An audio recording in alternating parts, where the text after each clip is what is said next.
Hey guys, welcome back to the channel. I hope you're all doing well. Welcome back to Skyrim and to another location walkthrough. In today's episode, we are going to be taking a look at Sleeping Tree Camp. Now, before we get into the episode, uh, and before I show you where the location is in the map, there is a little bit of lore which I will attempt to elaborate as the video goes on. I won't go through all the details just in case you want to check it out for yourself. If you do want to check it out for yourself, Camelworks, who is a huge, massive YouTuber, has a whole video explaining the whole thing and lore implications and everything like that. I will attempt to elaborate it without going too much into detail, just in case you wanted to check it out for yourself, as I said. So, Sleeping Tree Camp. Let me show you where it is in the map. We're actually starting right here. But Sleeping Tree Camp is right here, Western Watchtower and Whiterun. But the reason we're starting right here is because there is a skeleton in this mammoth tusk. I guess the mammoth had it for dinner, or brunch or lunch or whatever. And I guess my Discord went off.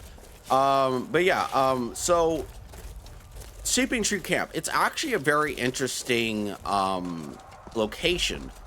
To elaborate what it actually is, it's basically all you need to know, or if you want to find out, like I said, you can check out Camelworks' video on the subject. I'll leave a link to his video down in the description below. I'm sure he won't mind. Because it's a very interesting video. But basically, there's three pieces of lore that you need to know. The Hist, the Ingenium, and Umbra. So basically, to make a long story short, the Hist, for those of you who don't know, if you've ever played the Elder Scrolls Online, if you've ever played the Elder Scrolls Online, if you've ever played, well, anything to do with, let's take out these guys real quick.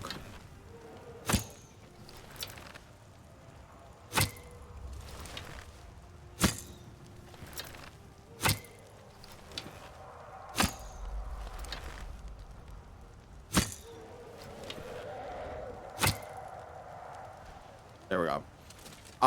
But yeah. So overall, if you know anything about the Hist and the lore and everything, the Hist sap that comes from the Hist are used for alchemical and medicinal purposes, but can be very poisonous when it comes to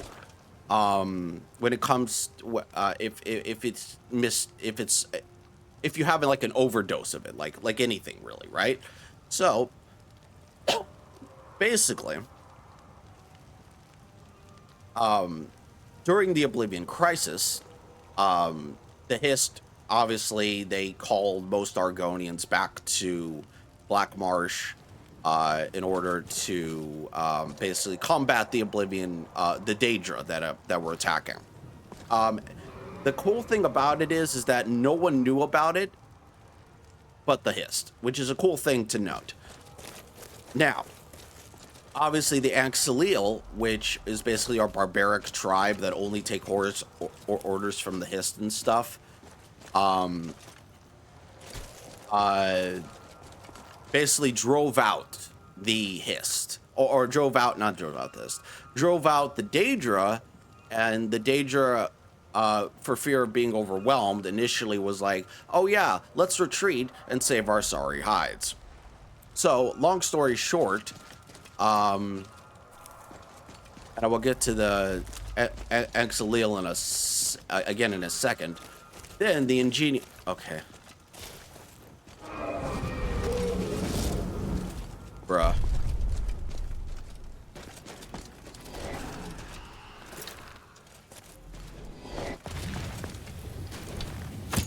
I'm trying to make a video here, Dragon. Get out of here. Anyways. Yeah, so what I was saying was, and obviously in terms of the Ingenium, so the Argonians basically drove the Daedra out of Black Marsh. That's one thing. Another thing is that, and I will get to what the lore is. Basically, the Ingenium was basically created due to Bardal being, and if you know anything about Bardal, like I said, I won't go too much into detail on it, but basically Bardal was created by two dark elves. They made a pact with Clavicus Vile, and they, long story short, one of them betrayed another, and because I guess one dark elf's wife was going to be sacrificed, and the dark elf wasn't having it and stuff like that. So there is that. And now Umbra, obviously we all know the story about Umbra and how he was created, or how the sword was created. Basically, Clavicus Vile wanted to basically have a, you know, another artifact. Well, Namor Ware offered to make one for him, and offered to make an artifact, but the sword was increasingly unstable, and so Clavicus Vile ended up putting some of his power to stabilize the sword. Well, that made the sword sentient, basically free-willing and free-thinking, and it was always guaranteed that the sword would come back to Clavicus Vile. And yeah, so obviously when the sword did come back to Clavicus Vile, eventually the sword took a piece of Clavicus Vile's power, again, more power, and was like, oh yeah, by the way, I can separate myself from the sword. Well, Clavicus Vile made walls around his Daedric realm, and ended up basically saying, you're not escaping me again, kind of thing. And then was like, well, Umbra went into hiding, and he found one of the dark elves and said, hey, why not make a deal with me? And so they made Umbriel, which there are 2 books on the subject that kind of explains the whole thing, by Greg Keyes. I think that's what the author's name. I could be wrong though. But basically what ended up happening is that they ended up taking a piece of Clavicus Vile's realm and ripping it off. One of the cool implications is that it ended up going all over the place, right? Well, the Anxalil, I told you I'd get back to them, made a deal and basically summoned Umbriel to Nirn, or to Mundus, right?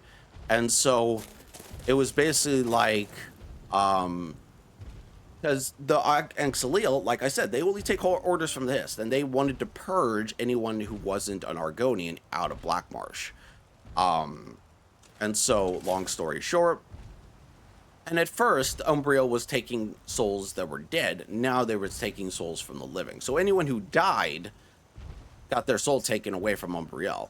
Well, as it was going across the known Tamriel stratosphere and stuff like that, a piece of it actually fell off, and that is where the tree lies today. So yeah, so that's a little bit of lore. Like I said, I told you I would try to elaborate a little bit. It is what it is. But yeah, that's basically the whole rundown of it.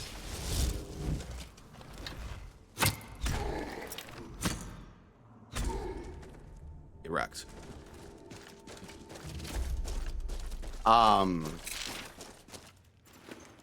But this, now, don't try to snip me on that on the steel, Ulag. I can talk the Khajiit caravans into a better price than you'd be able to, and the guards are still looking for you after that little Skooma incident. Just bring the sap to me, in Whiterun, just like we discussed, Isolde. So obviously Isolde is not doing too well. Ooh, an ebony axe.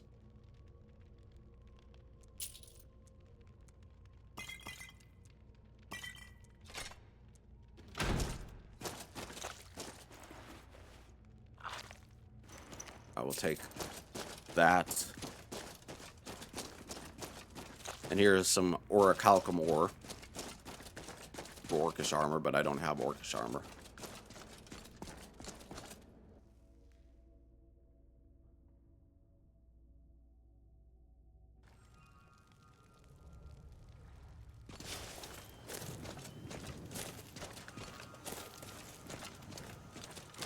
But actually, this does have some very good properties if you ever wanted to use it.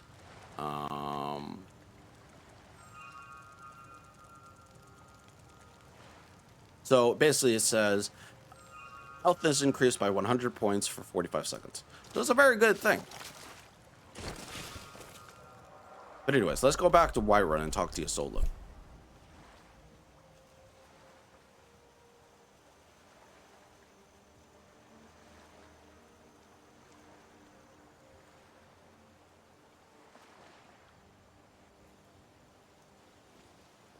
What a waste. Oh, what happened? Yo, Isolde. It's a fine day with you around. That's so. I found this note on Ulag's body. Did you? So Ulag didn't make it past those giants then? More's the pity. If you found any of the sap, I'd be willing to pay you the same cut I offered him. Better price than you're likely to find otherwise. What can you tell me about the sleeping tree? How the tree came to grow there is a bit of a mystery. Some say that when Vardenfell erupted, a piece was blown to the middle of Skyrim and from the crater grew the tree. I've also heard that it was a spore that fell from an island floating in the sky, but that just sounds like nonsense. All I know is that the sap makes you feel as healthy as a cave troll, but slow as a drunk horker, and that it fetches good coin. Ah, of course. How much have you got? Very good. Be sure to bring any more sleeping tree sap you find to me. Farewell. But yeah, so the second part is actually the true now yeah, so basically a spore did fall from the sky, like I said, Umbriel. And that's where the sleeping tree got its name. So, or that's where the sleeping tree came from. Anyways, guys, I hope you do enjoy this episode. If you did, leave a like, comment your thoughts down below, and subscribe for more content like this. And I will catch you all in the next one. Have a fantastic day, guys. Join the Discord. Follow me on Twitch. I'll catch you all next time.